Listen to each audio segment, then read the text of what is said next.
شرور أنفسنا ومن سيئات أعمالنا من يهده الله فلا مضل له ومن يضلل فلا هادي له أشهد أن لا إله إلا الله وحده لا شريك له وأشهد أن محمدا عبده ورسوله الذي لا نبي بعده اللهم صل وسلم وبارك على سيدنا وحبيبنا وشفيعنا محمد صلى الله عليه وسلم وعلى آله وصحبه أجمعين ومن تبعهم بإحسان إلى يوم الدين أما بعد. قال الله تعالى في كتابه الكريم بعد أعوذ بالله من الشيطان الرجيم بسم الله الرحمن الرحيم ألف لام ميم ذلك الكتاب لا ريب فيه هدى للمتقين الذين يؤمنون بالغيب ويقيمون الصلاة ومما رزقناهم ينفقون والذين يؤمنون بما أنزل إليك وما أنزل من قبلك وبالآخرة هم يوقنون أولئك على هدى من ربهم وأولئك هم المفلحون. وقال النبي صلى الله عليه وسلم خيركم من تعلم القرآن وعلمه atau kama qala Rasulullah sallallahu alaihi wasallam. Para santri semua yang sama-sama berjuang di jalan Allah Subhanahu wa taala. Kita bersyukur lagi kepada Allah Subhanahu wa taala sampai saat ini Allah Subhanahu wa taala masih memberikan kesempatan hidup kepada kita semua beserta beberapa macam kenikmatan-kenikmatannya yang telah kita rasakan, baik dalam nikmat kesehatannya, nikmat harta benda dunianya, dan nikmat yang paling mulia, yang paling agung, yaitu nikmat iman dan Islam. Yang mana kita semua pada saat ini berkumpul di pesantren, belajar di pesantren, menghafal Al-Quran. Ini bukan karena nikmat sehat dan nikmat harta benda saja, melainkan ini adalah nikmat daripada Allah yang berupa karunia, hidayah, Islam dan iman yang berikan kepada kita semua. Tanpa ada iman dan Islam, gak mungkin walaupun antum sehat, banyak uangnya, harga bendanya bisa ada di pesantren. Ya, nah ini masya Allah patut kita syukuri, wajib kita syukuri sebetul-betulnya sebanyak-banyaknya. Dan semoga Allah Subhanahu Wa Taala menambahkan lagi kenikmatan yang mulia ini sampai akhir hayat kita. Amin ya Allah ya Rabbal Alamin. Dan alhamdulillah nih, insya Allah mulai malam ini. Kita biasa sepekan sekali setiap malam Sabtu ya, Jumat malam akan buat kajian kitab At-Tibyan. Apa sih maksud dalam kitab At-Tibyan ini? Ya, di sini At-Tibyan itu ada dua sebenarnya. Dalam kitab At-Tibyan itu ada At-Tibyan fi ulumil Quran. Tibyan itu kitab yang menjelaskan tentang ilmu-ilmu Al-Quran. Nah, jadi kalau kitab Ulumul Quran itu dia isinya tentang asbabun nuzul, tentang masalah surat yang pertama diturunkan, ayat yang pertama diturunkan, ayat yang terakhir diturunkan, dan seperti itu dan lain-lain. Itu Ulumul Quran. Nah, sedangkan yang sekarang yang kita At-Tibyan ini bukan tentang Ulumul Qurannya, tapi fi adabi hamalatil Quran. Nah, kitab yang kita pelajari tentang apa? Tentang adab-adab mengkaji Al-Quran atau menghafal Al-Quran. Nah, jadi yang kita akan bahas ini adalah tentang masalah adab-adabnya terhadap Al-Quran. Nah, munasib nggak cocok dengan antum? Cocok nggak pelajaran seperti ini? Sangat cocok. Bahkan ini kewajiban bagi antum sebenarnya. Termasuk ilmu yang wajib bagi penghafal Quran adalah tahu ilmu tentang adab-adab terhadap Al-Quran. Percuma sekarang penghafal Quran, tapi dia itu tidak tahu adab-adab terhadap Al-Quran. Gayanya ngafalin semua ayat Quran, 1-2 ayat surat, juz berjuz hingga habis Quran, hafal. Tapi masya Allah, memperlakukan dia terhadap Al-Quran sama dengan memperlakukan kepada kitab-kitab yang lainnya, buku-buku umum lainnya. Ya, buku-buku pelajaran ya kayak sekolahan gitu, disamakan. Tidak ada adab-adabnya Al-Quran, maka tidak akan berkah itu. Apanya? Hafalan Quran. Ya. bukannya hafal Qurannya menjadikan keselamatan bagi dia, bahkan bisa menjadi penuntut kemurkaan Al-Quran terhadap dia malah celaka akhirnya. Karena apa? Kenapa? Karena tidak beradab kepada Al-Quran. Ya. Dan kebanyakan sih sebenarnya untuk menghafal Quran itu tanpa adab itu bakal sulit, memang sulit, terutama si iman kubronya bakal gak akan bisa. Kalau untuk menghafalnya aja itu dia sih bisa, tapi menjaga Al-Qurannya pasti kesulitan. Karena yang paling sulit itu bukan menghafal, tapi menjaga Al-Quran ini harus hati-hati. Nah, kalau dia tidak hati-hati sembarangan tanpa beradab pada Al-Quran, otomatis itu Al-Quran yang dihafalkan hilang. Sehingga sulit sekali lagi untuk mengulang. Padahal dihafalkan dia pertama gampang, tapi kok ketika ngulang malah susah, menjaga malah susah. Itu memperlakukannya, caranya itu tidak benar. Nah, maka penting sekali nih antum sekarang ini, ya. Nah, mulai saat ini ya sebenarnya terlambat kita mengkaji ini tuh. Karena sebenarnya mempelajari itu dari awal kamu terus ketika antum mulai awal pesantren ada tuh belajar seperti ini dulu. Hanya saja ya satu kita belum ada kesana pikirannya, ya belum ada usulan, belum ada apa, dan saya juga yang saya pikirkan saya belajar di sini mengajarkan tentang ilmu agama yang lain. Nah, jadi ternyata ketika saya melihat ada kitab ini di rumah saya, wah ini sebenarnya ini yang paling penting bagi penghafal Quran. Maka udah kita buat kajian saja, tinggal pelajaran. Jadi kalau pelajaran sudah seperti kitab yang sudah kita pelajari aja. Ini hanya untuk memahami aja. Jadi ini sistemnya udah pahami, amalkan itu aja dah. Ya. Jadi yang antum sekarang saya jelaskan, antum bisa tulis, yang nggak bisa tertulis ya ingat-ingat aja. Nah, gitu kan. Nah, karena saya nggak akan menyuruh tulis, nggak begitu. Udah semampunya antum. Yang antum dapatkan tulis, yang nggak dapatkan ya udahlah. Ya. Yang penting nanti untuk banyak muzakarah aja sama teman-teman yang mungkin untuk ada yang kelewat, cuma untuk lihat, tulis, salin aja itu. Ya.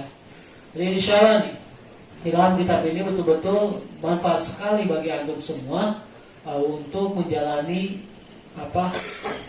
perjalanan antum sebagai penghafal Quran supaya menjadi lebih baik lagi, barokah dan benar-benar menjadikan suatu pertolongan, menjadi suatu petunjuk sehingga antum bisa mencapai cita-cita seorang hafiz Al-Quran yang diridhoi Allah Subhanahu wa taala. Amin Allah ya rabbal alamin. Sejawai dengan mukadimah dulu. Jadi dalam kitab ini ya, siapa yang tahu musannifnya kitab ini? At-Tibyan fi Adab Ahmad Al-Quran. Apa? Abi Zakaria Yahya bin Syarafuddin Nawawi Asy-Syafi'i. Ini sebenarnya siapa ini tuh? Imam Nawawi. Imam Nawawi yang mana? Al-Bantani atau Imam Nawawi yang muhaddis itu? Muhaddis ya. Jadi Imam Nawawi itu yang terkenal di Indonesia ada dua. Nah, Imam Nawawi Asy-Syafi'i di sini bukan berarti Imam Al-Banten ini orang Banten. Nah, Imam Syafi'i ini ada orang nanti An-Nawa. Ya. Orang Nawa itu memang marganya ke Nawa itu di daerah mana? Bisa saya jelaskan itu Damsyik, itu daerah Syam. Oh sekarang itu daerah Syam itu yang Syria, lebih teman Syria. Jadi saya akan jelaskan juga riwayatnya beliau. Ya, cuma ini gambaran pertama aja dulu. Ya, nanti saya jelaskan juga semua isinya. Ya. Nah, dan juga jadi kata Nawa ini memang nama tempat, ya. An-Nawawi itu memang nama tempat. Nah, maka dari ambil gitu. Nama aslinya apa? Abi Zakaria Yahya bin Syarafuddin. Abi Zakaria kunyah nih Abi Zakaria. Nama semua apa? Yahya bin Syarafuddin. Nah itu. Nah lihat, sama apa beda Imam Nawawi Al-Bantani? Kalau Imam Nawawi Al-Bantani nama aslinya siapa? Tahu nggak? Imam Nawawi aslinya.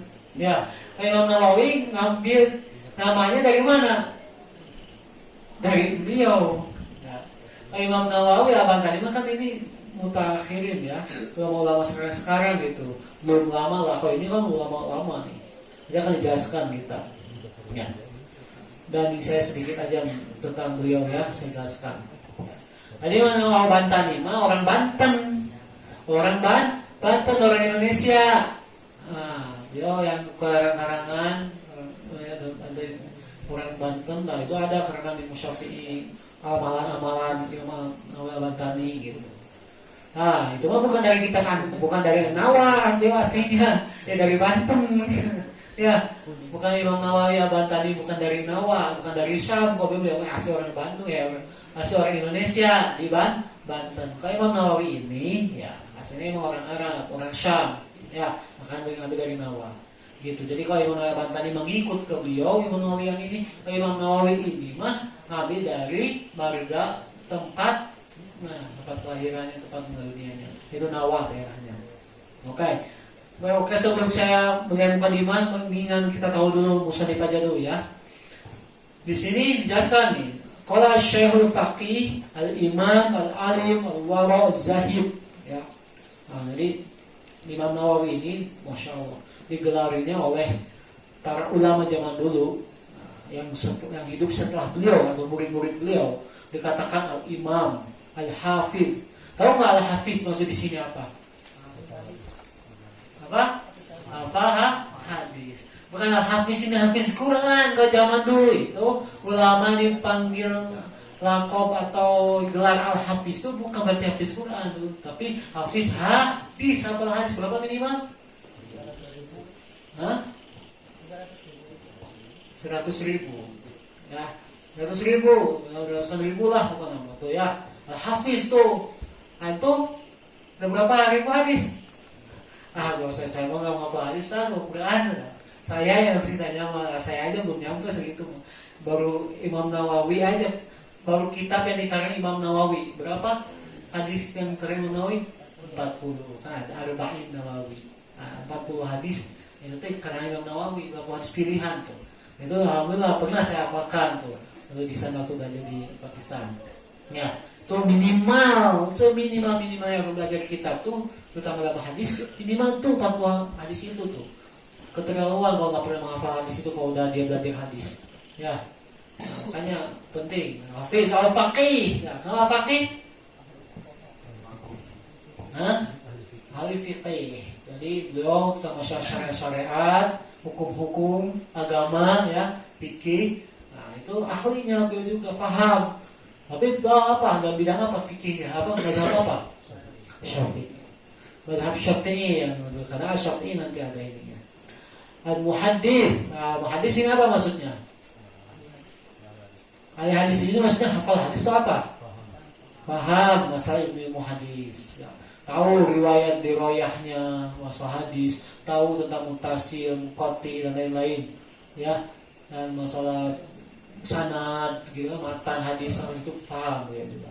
Nasirul sunnah, penolong sunnah tuh dikasih tahu juga nasirul sunnah, penolong sunnah. Wa qamiyul bid'ah, apa? Penantang bid'ah.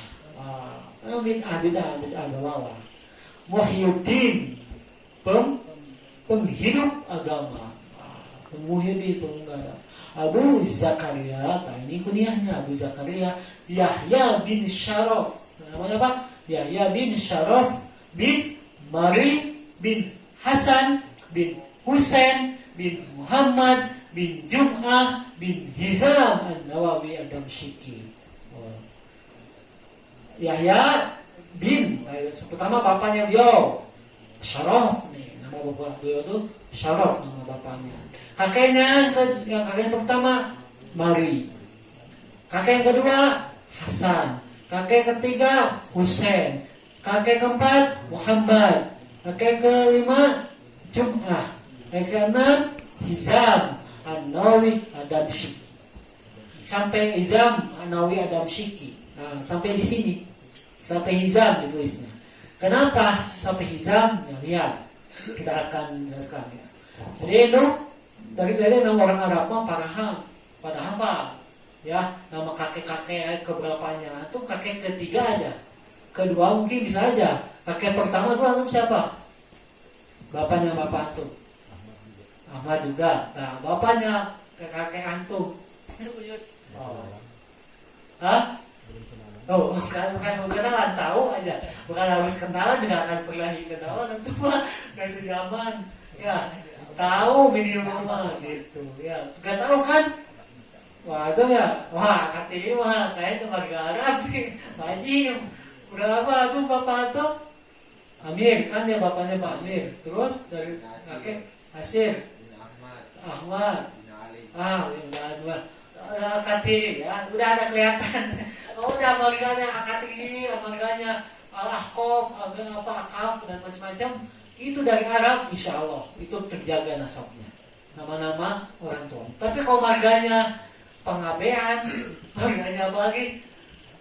Marga wayang, mau lah Sunda itu namanya. Orang Indonesia udah sulit kayaknya kau hafal kakek-kakeknya itu. Ya kalau orang Arab kayaknya udah wajib ya. Turunan-turunan Arabnya ya ditulis juga kan ya Babika seperti itu ya, udah adatnya gitu. Di Indonesia nggak ada tuh, walaupun ada itu bisa dihitung beberapa orang saja gitu ya, sedikit ya, kebanyakan ya pasti ya nggak tahu kan, kebanyakan ditulis. Oh dia tahu nih beliau, masya Allah. Nah, Nawawi ada di kitab Hizam. Pertama dia dilahirkan di Nawa min Ardi Huron. Nah dia dari Nawa. Nawa itu nama kampung, ya itu di tanah Huron. Nah Huron daerah gedenya. Kalau istilah nama orang di Dema ini kata Cangkuang, katanya Ciwidey lah, yang Ciwidey, ya nah kampungnya misalkan. Nah ininya Bandung, gedenya itu. Tapi yang dikenalnya itu kan Ciwideynya, Nawa di sini. Tahun berapa dilahirkannya itu? 631 dia lahirnya. Hijriyah, ya bukan Masehi, Hijriyah. 631 Hijriyah, beliau lahirnya nih Imam Nawawi itu. Nah, beliau itu kenapa sih dilakopin An-Nawawi? Di sini karena Hizamu Jaddul A'la nuzul Khujlan di Qaryatin Nawa ala adatil Arab. Jadi memang nggak langsung ngambil dari Imam Nawawi lahir di Nawa itu sendiri. Tapi di sini lebih dikenalnya karena dia itu keturunan daripada Hizam. Jadi Hizam ini kakeknya yang paling tinggi. Kakeknya yang paling tinggi yang tinggal di daerah Julate Golan, Kampung Nawawi. Kampung Nawa. Jadi ada daerah Golan, di situ ada nama Kampung Nawa. Jadi tanah Huron sama Golan itu masih satu itu ya, di satu wilayah. Cuman lebih kampungnya juga ke Nawa. Nah ini kakek yang paling tingginya itu ini namanya Hizam. Nah dari Hizam inilah ya beliau memilih bermukim di situ, mulai bermukim tuh. Mengawali mukim di Nawa, di kampung Nawa itu Hizam, sehingga Allah memberikan karunia keturunan yang sangat ada kabir, jumlah yang sangat besar, banyak keturunannya itu. Salah sawakana minhum hadal imam. Salah satu daripada keturunannya Hizam ini adalah Imam Nawawi. Nah ini yang sukses. Salah satu keturunan yang sukses menjadi ulama besar adalah Imam Nawawi dari keturunannya Hizam. Maka dari situ sejarah awalnya dari Nawawi itu karena kakek yang pertama kali yang tinggal di Nawawi itu dari Hizam, bukan dari bapaknya, bukan dari kakek pertama. Tinggal seberapa itu Hizam tadi? Apa tadi? Ketujuh ya? Satu kan Syaraf, kedua Mari. Kakeknya nih, saya hitung kakeknya bukan ke atasnya. Syaraf, Mari, Hasan, Husain, Muhammad, Jum'ah, Hizam. 7. Oh kakek, tapi kalau keturunan keberapa dari Imam Nawawi ini berarti ke-8 gitu. Kalau dari mulai kakek mah ke-7, kalau mulai dari angkatan ke atasnya ke-8.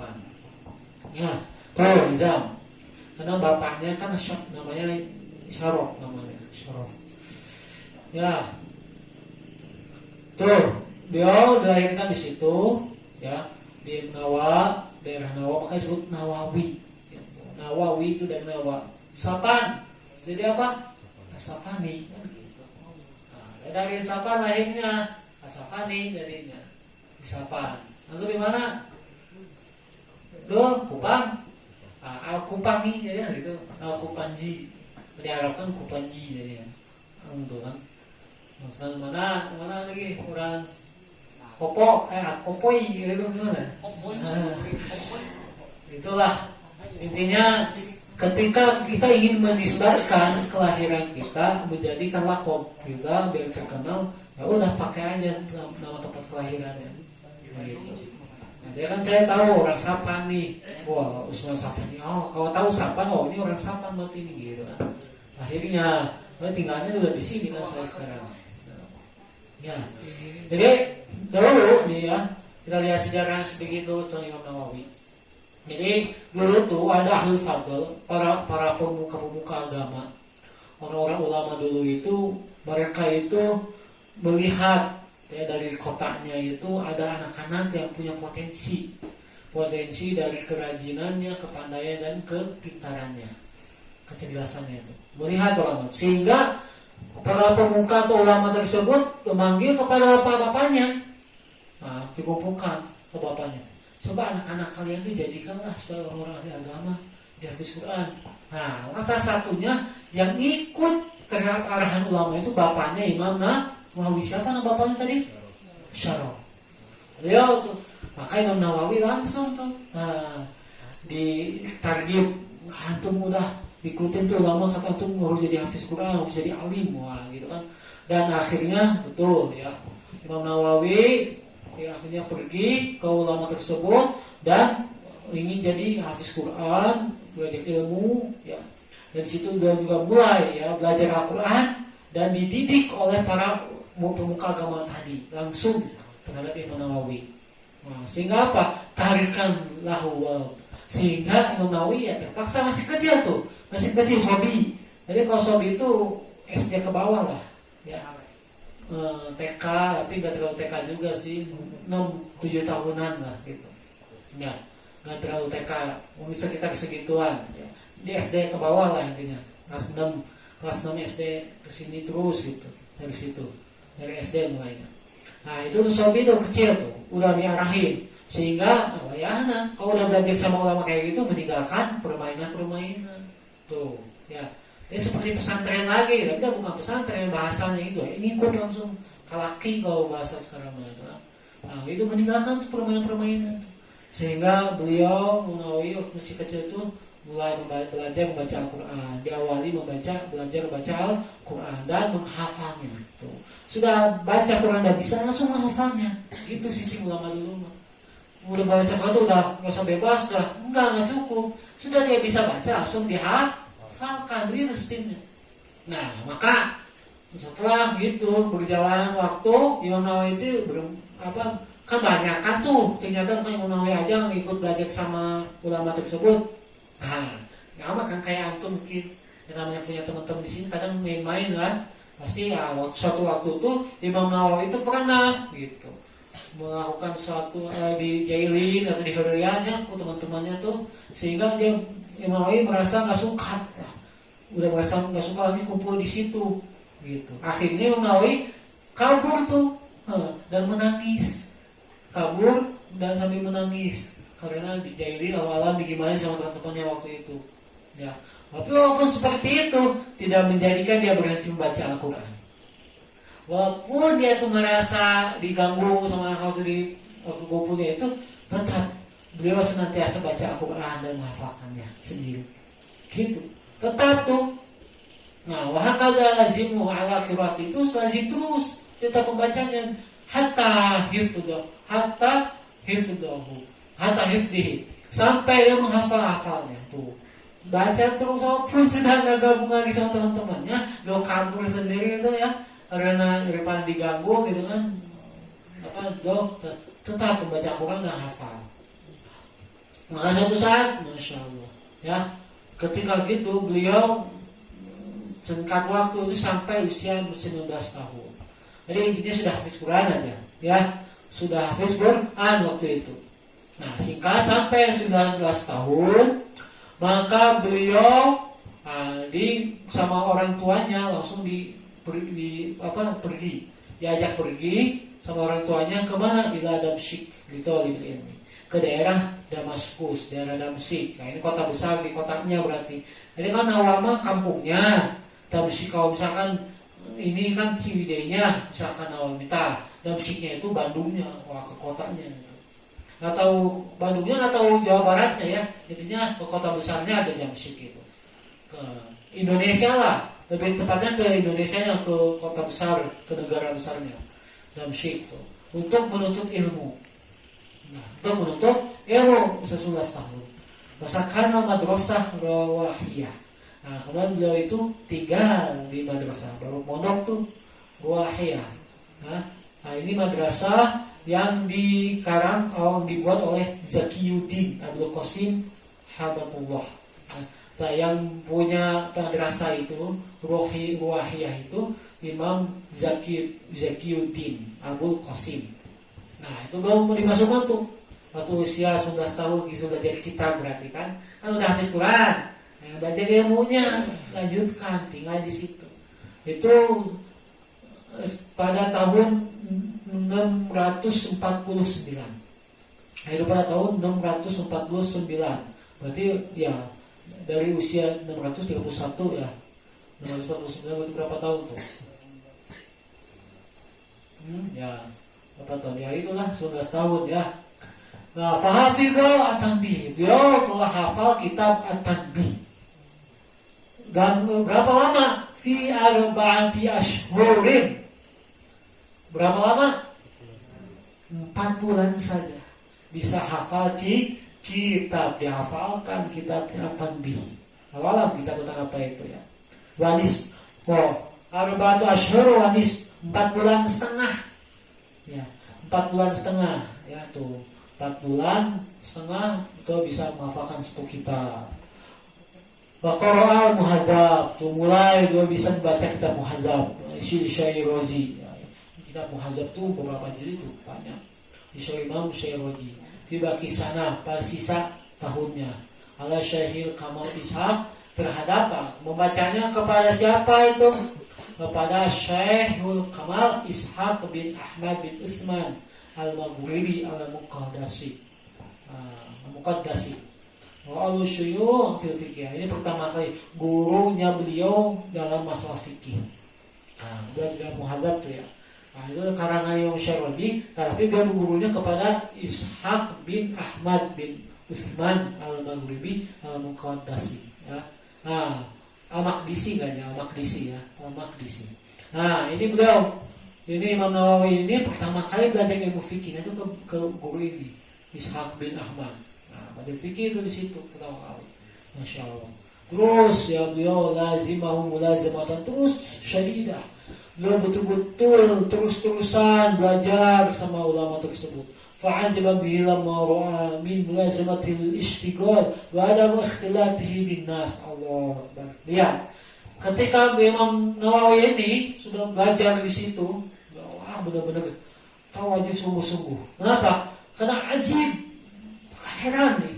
Beliau ini senantiasa terus saja sibuk dengan belajarnya itu. Wa adam ikhtilatihi bin nas. Sampai tidak ada waktu untuk ikhtilat atau bercampur baur atau bergaul dengan manusia lainnya, dengan masyarakat. Ajib. Wa uhibbuhu mahabbatan syadidah. Ajak ulama itu apa? Saya sangat mencintai dengan kecintaan yang sangat-sangat. Jadi gurunya itu takjub banget kepada Imam Nawawi, kesungguh-sungguhan dalam belajarnya. Wah, ajib senaya anaknya. Sungguh-sungguh sekali belajarnya, sehingga nggak ada waktu main-main, nggak ada waktu untuk jalan-jalan ke sana kemari. Terus, karena udah cool gitu ya, di namanya kitab-kitab nanti itu pelajari. Sehingga rasa cinta gurunya pun tertimbul, yang sangat cinta malah kepada Imam Nawawi. Wa ja'alahu ma'i darsi bihalqi aktsar jamaah.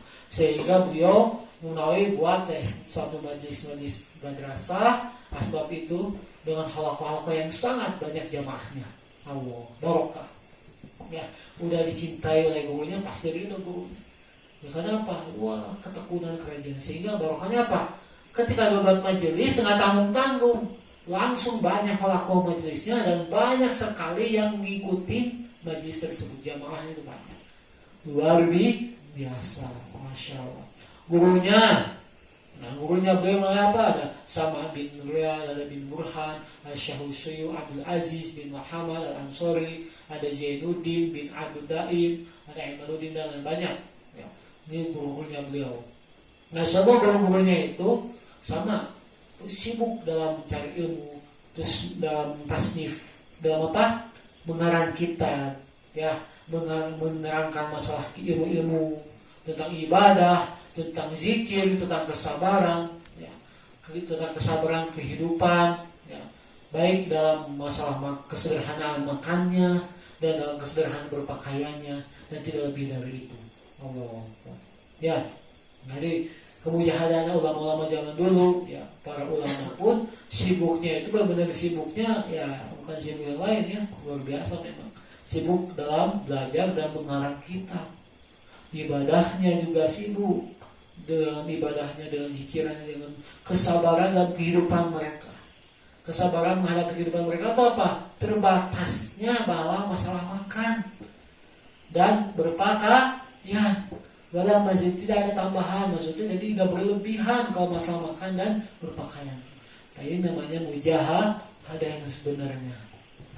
Kalau kita, masya Allah, kita pakaian berapa?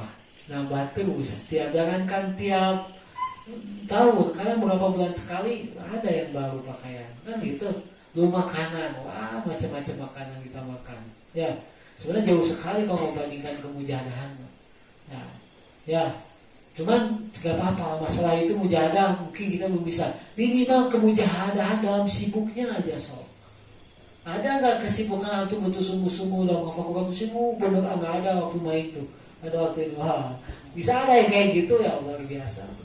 Udah mantap, ya. Yang jangan sekolah satu hari nggak ada waktu, nggak ada mainnya, ada mainnya hanya dibatasi setengah jam atau dua, waktu itu nggak ada lagi main-main misalkan. Nah, itu udah luar biasa zaman sekarang kayak gitu tuh. Karena emang kalau melihat kemujahadan zaman dulu, wah, perbandingannya langit dan bumi, ya, perbandingannya langit dan bumi. Jadi keberkahannya beda. Ulama zaman salafus saleh sama ulama saat ini dan memang terasa. Buktinya ulama zaman dulu pun nggak ada tamu ngarang kitab tuh tebal-tebal. Sekarang ngarang kitab pada terjemahan. Ya, ulama sekarang mah kayak dosen-dosen gitu, itu ilmunya banyak, tapi dah terjemahan, copy paste. Ya, gampang lah ngarang kitab tapi instan dan tanpa mujahadah yang seperti ini. Jadi ya kurang barokahnya. Nah, kalau zaman dulu ini lama-lama sekarang kan kita ini barokah betul. Ya, masya Allah. Bego sungguh-sungguhnya luar biasa. Nah, ini muridnya juga banyak. Ya, dalam bizatuhu takharuj fi jabal ulama. Rata-rata murid-muridnya Imam Nawawi ini termasuk sukses-sukses jadi ulama. Salah satunya apa? Al-Khatib As-Sadruddin Sulaiman Al-Ja'fari.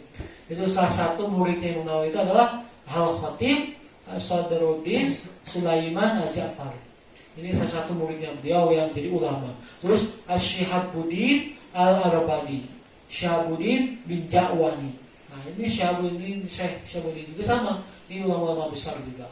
Sukses dan lain-lain. Banyak muridnya beliau juga, ya. Intinya kebanyakan murid-muridnya beliau ini jadi ulama. Ya, luar biasa.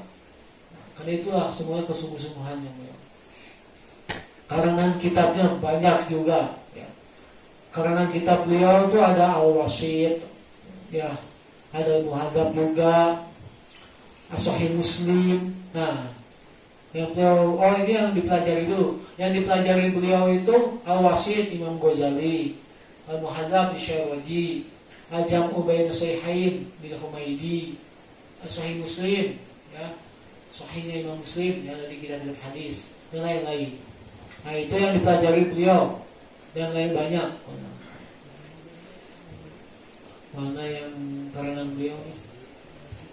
Nah, tasnifi karangan beliau sendiri. Apa sih karangan Imam Nawawi itu? Salah satunya ini. Ya. At-Tibyan fi adab Hamdatul Quran. Ada lagi apa? Al-Irsyad. Nah, Al-Irsyad wa Taqrib. Nah, kitab Asy-Syikril Al-Irsyad wa Taqrib. Terus Syarah Sahih Muslim. Nah, dari waktu beliau mempelajari Sahih Muslim, Nah, beliau membuat syarah Sahih Muslim. Syarahnya.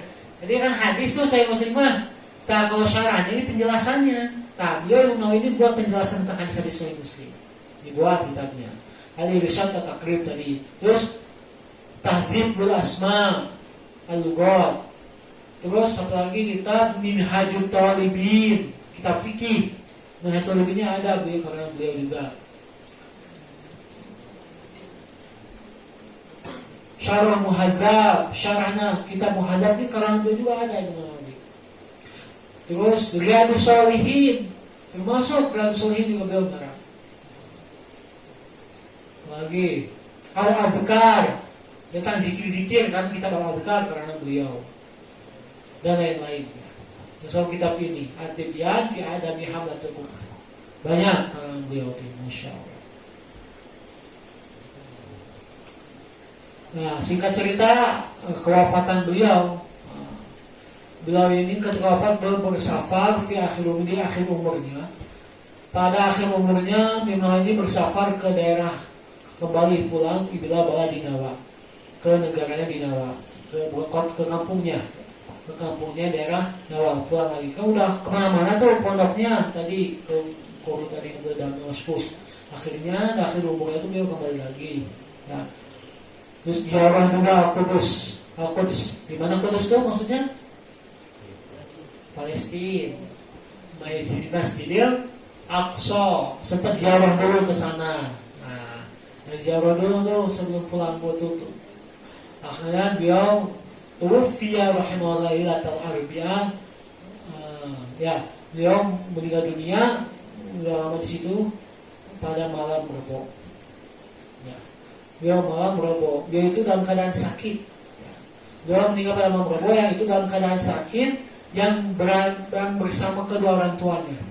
Jadi memang kedua orang tuanya masih hidup kan? Ya. Di waktu itu kedua orang tuanya itu masih hidup, dia masih serumah, dia sakit, meninggal dunia pas malam Rebo. Ya. Bulan apa? Di Syahrul Rajab, di bulan Rajab. Ya. Kalau tanggalnya di sini nggak disebutkan ya. Pada bulan Rajab pada tahun 676. Jadi berapa nih umurnya? Coba. Dari lahirnya beliau itu tahun 45. Hah? Berapa? 45 ya, di 631. Nah, sampai 676. 45 ya. 45 aja usia beliau nih, gak panjang ya. Masih kurang dari usianya Rasulullah. Jadi gak termasuk panjang umur, gak masalah. Para ulama hidup di dunia sebentar, tapi dia di akhiratnya kumaha? Masya Allah, selama-lamanya hidup dalam keadaan kebahagiaan, kemuliaan. Ini sekarang kita yang belajar ini nanti beliau terus nih. Dia dalam kubur sekarang, ya. Tapi insya Allah beliau husnul khatimah dan sedang menikmati pahala-pahala dari kita yang ngalir kepada beliau. Wah, luar biasa. Pengorbanan beliau mujahadah di dunia hanya sebentar hidupnya, tapi penuh dengan kesusahan. Nah, nanti dibalas oleh Allahnya, nanti diselamatkan ini sampai akhirat kelak. Insya Allah nih beliau, ya. Dufina bi baladi Nawa, maka beliau dikuburkan di Nawa.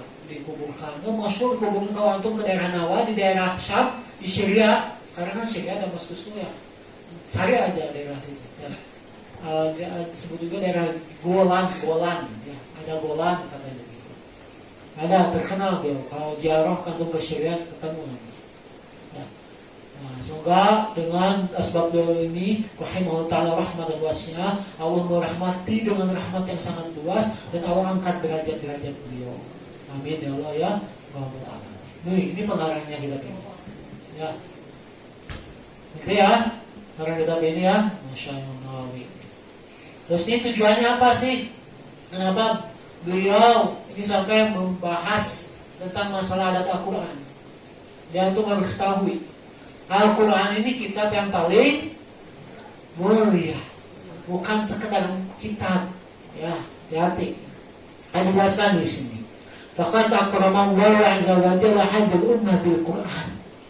Allah telah memuliakan umat ini, umat Nabi Muhammad sekarang kita ini, bukan karena ketakwaannya aja, bukan karena keimanannya aja, kalau bukan. Tapi dengerin adanya apa? Al-Quran. Antum mau itu pengen takwa, pengen beriman, gak ada Al-Quran, kira-kira bisa gak jadi takwanya? Bisa jadi takwa gak ada Al-Quran? Gak akan bisa. Pakai apa? Pakai hadis Rasul aja, tidak akan cukup. Tidak akan cukup. Ya, hadis Rasulullah ini ada pelengkap daripada Al-Quran, penjelas daripada Al-Quran. Tapi sumber utama adalah Al-Quran. Untuk belajar hadis bakal hadis semua, tapi nggak mempelajari Al-Quran, nggak memahami isi Al-Quran, bakal sesat juga. Nggak bisa. Dan hadis Quran, hadis Rasulullah pun banyak ngambil dari ayat-ayat Al-Quran. Salah satunya asbabun nuzul. Yang terjadi itu asbabun nuzul itu dari hadis Rasulullah yang terjadi wahyu dari Jibril yang berupa ayat Quran. Nah, bisa tahu gitu. Itu kalau antum cuma hadis saja, Al-Quran yang dipelajari, repot. Nah, kayak itu. Di kemuliaan umat ini dengan Al-Quran. Mana Al-Quran ini menjelaskan, memberitakan, mengkisahkan umat-umat sebelumnya, begitu juga mengisahkan nanti yang selanjutnya. Begitu juga keputusan-keputusan di antara keduanya, maksudnya keputusan dalam Al-Quran, ya, maksudnya kebijaksanaan yang ada dalam Al-Quran. Wal faslu laisa bil hazl. Walaupun Al-Quran ini sebagai pembeda antara yang hak dan batil. Dia tahu hak dan batil dalam Al-Quran nggak ada. Di mana yang hak, mana yang batil. Al-Quran jelaskan. Man tarakahu min jabal qasamahullah. Barang siapa yang dia sombong meninggalkan Al-Quran, barang udah cukup aku pelajaran ulama Yoga, Al-Quran nggak usah. Allah akan mematahkan ilmunya. Dan Allah mencacatkan ilmunya. Jadi hancur tuh ilmunya ulama tersebut kalau dia sombong karena nggak usah pakai Quran, dan ceramah udah ada buatan-buatan ulama pakai fikih mahal atau pakai fikih Al-Quran betul ditinggalkan. Sombong lagi dia meninggalkan gitunya, udah dipatahkan sama Allah. Yes,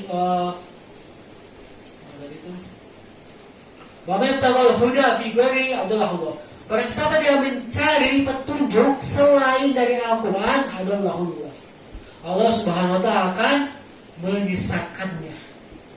Dia tuh yakinnya tuh kepada kitab yang lain ya Al-Quran, gak mau dia jadikan petunjuk. Allah akan sesatkan dia.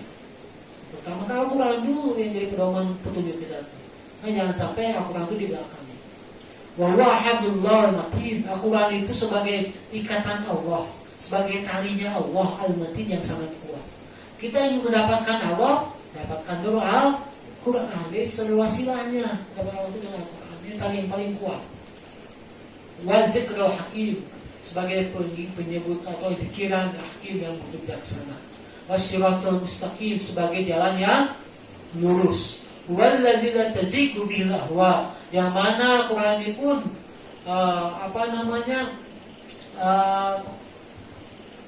tidak akan ada rapuh-rapuhnya gitu. Maka tidak akan ada rasa bosan-bosannya. Sebenarnya kalau dia hawa nafsunya betul-betul dia mempelajari Quran itu tidak akan ada rasa bosan.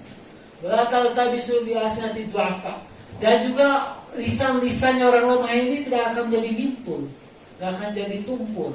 Ya, jadi lisannya akan terlalu tajam. Lisannya orang lemah ini bakal selalu tajam kalau senantiasa membicarakan Al-Quran. Wala yashba'u minhul ulama. Dan ulama pun tidak akan pernah kenyang dengan mempelajari Al-Quran. Wala yasraqu an kasratil ulama. Tidak akan pernah husam atau apa ya. Jadi Al-Quran diulang kasratul Quran, banyak sekali mengulang-ulang Al-Quran pun tidak akan ada rasa istilahnya ya, rasa kayak bosan gitu. Cuman di sini bukan bosan, merasa kuno gitu, istilahnya ya. Gak akan jadi ketinggalan gitu, ulang-ulang udah mesti pelajari gitu, udah diulang-ulang lagi, enggak begitu. Ya Al-Quran itu ketika banyak diulang tuh maka akan semakin mengurangi derajatnya, jangan mengurangi dia nggak jadi kuno gitu ya. Kan kita kalau sesuatu yang sudah kita dapatkan beberapa lama kemudian dianggap kuno gitu. Tapi Al-Quran terus dari zaman dulu Rasulullah sampai saat ini nggak ada kunonya, nggak ada menjadikan ketinggalan gitu. Terusnya ulang gitu kan. Tetap. Walatan kedua ajaibu, dan juga nggak akan hilang keajaiban atau keajaiban Al-Quran. Ini keajaiban Al-Quran nggak akan pernah hilang. Lantan tahijin, sehingga nih jin merasa juga takjub dengan Al-Quran itu apa? Ketika mendengarnya sebagaimana beliau katakan itu dalam ayat Quran Allah, inna sami'na Qur'anan ajaban yahdi ila rusydi fa'amanna bih.